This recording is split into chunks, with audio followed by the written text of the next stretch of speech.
class.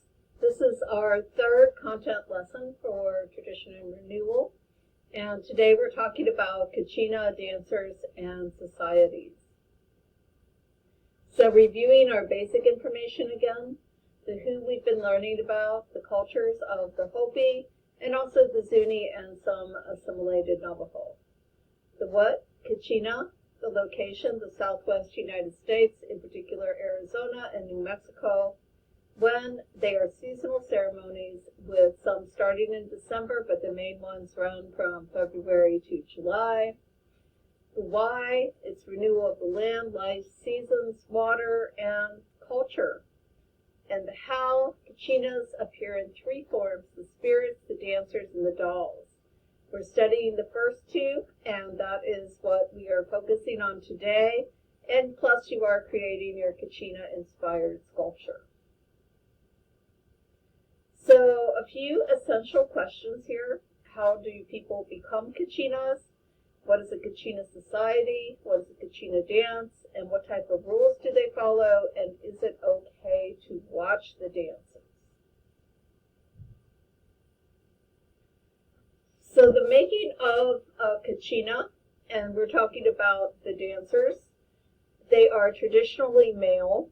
Boys are initiated into it around age 8 to 10, depending upon their maturity. And the initiation is a little bit rough.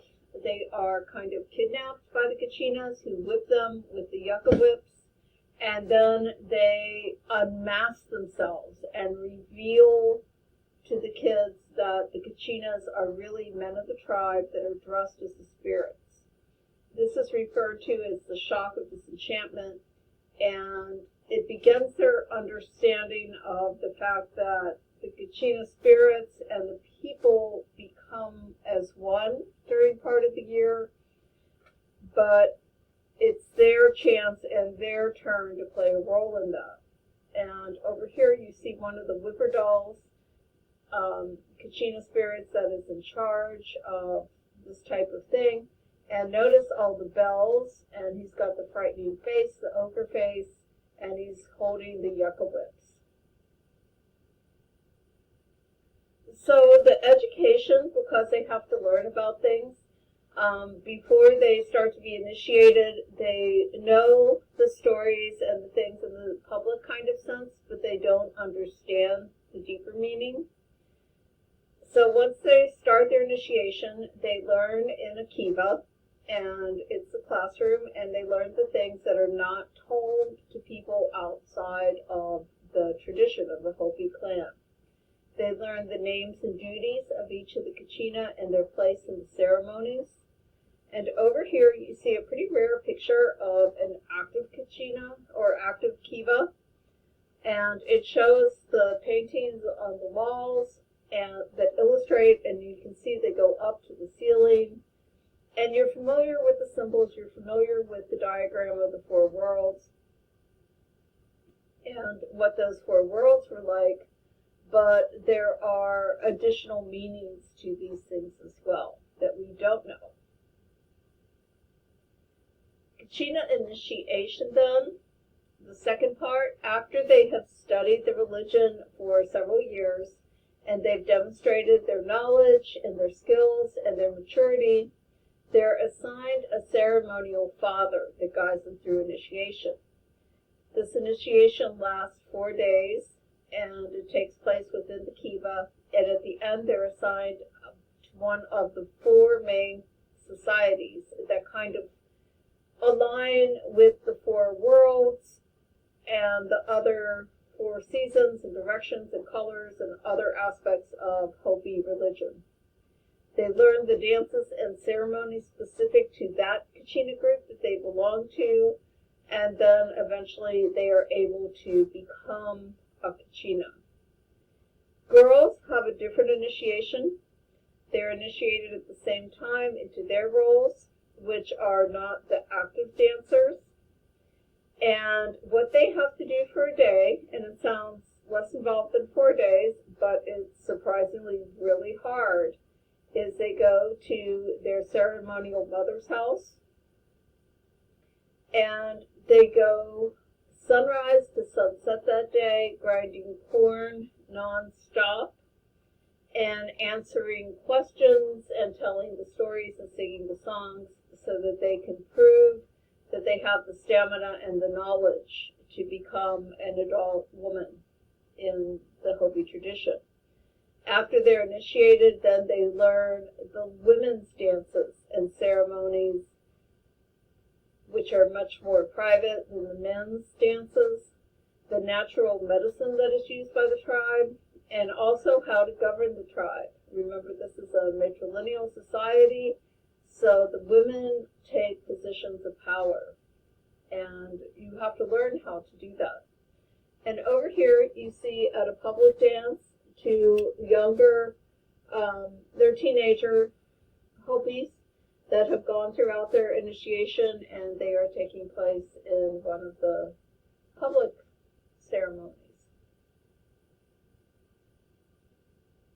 The Kachina costume, the dancers wear these large masks that cover their heads and go down to their shoulders, and the rest of their outfit can be anything from just a loincloth and paint to really complex layers and attachments such as wings and the big butterfly headdresses. Some of you are making that style Kachina, to layers of cloaks and dresses and bells and sashes and all sorts of things. The headdresses are wood, and they're carved and then painted, and then a lot of times they will have things hanging down from them.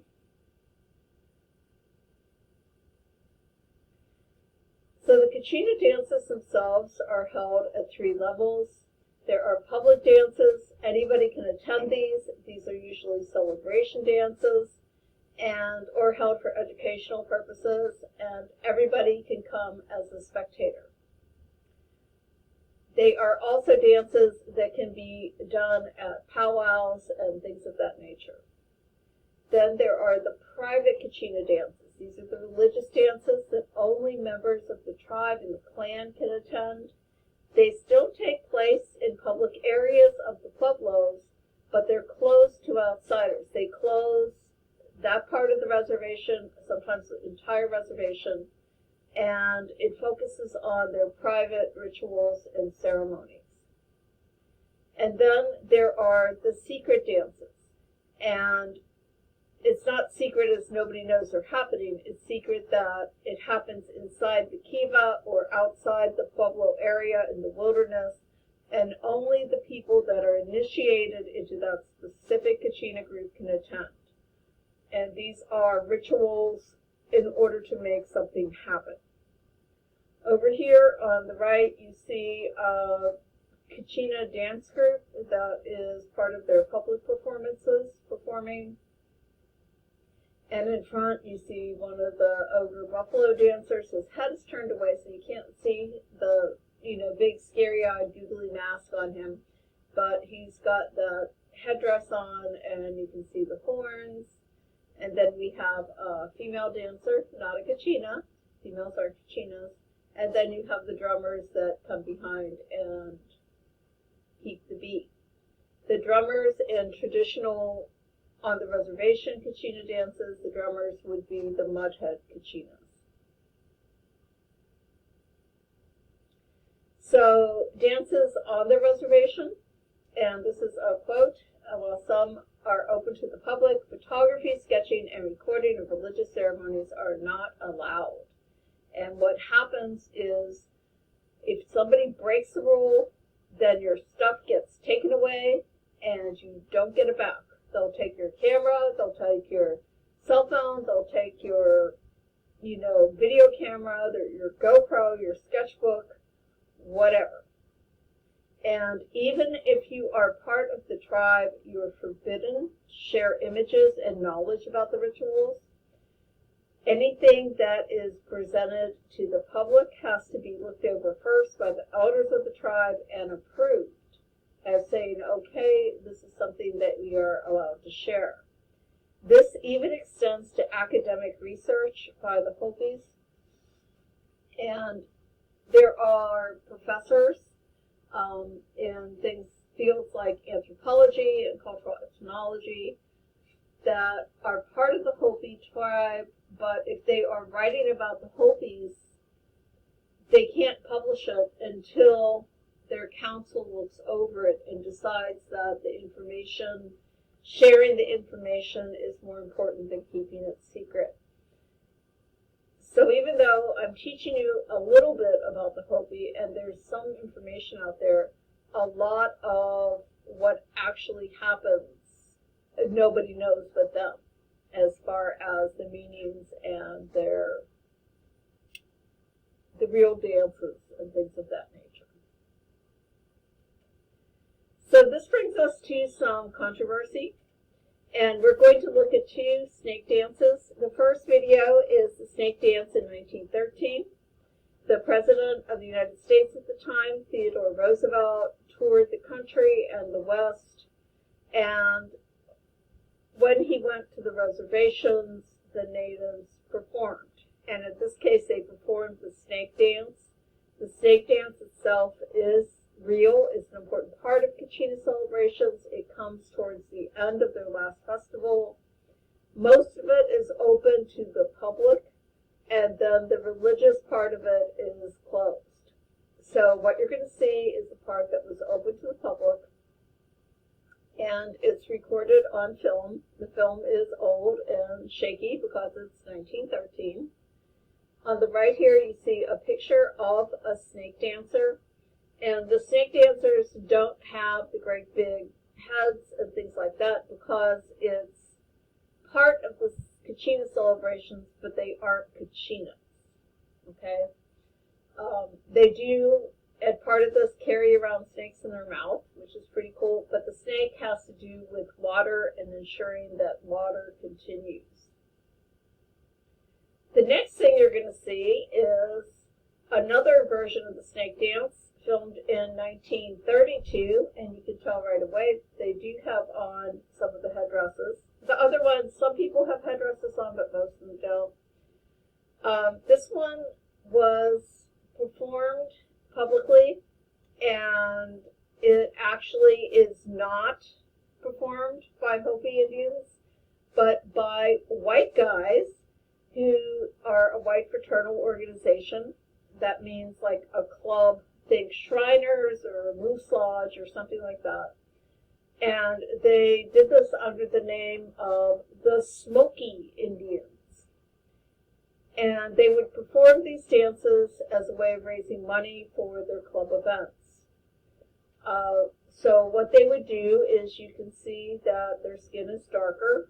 So just like blackface, which is never appropriate, they would paint their bodies and their faces. And then they would take and create their version of the traditional garments that were worn for the rituals.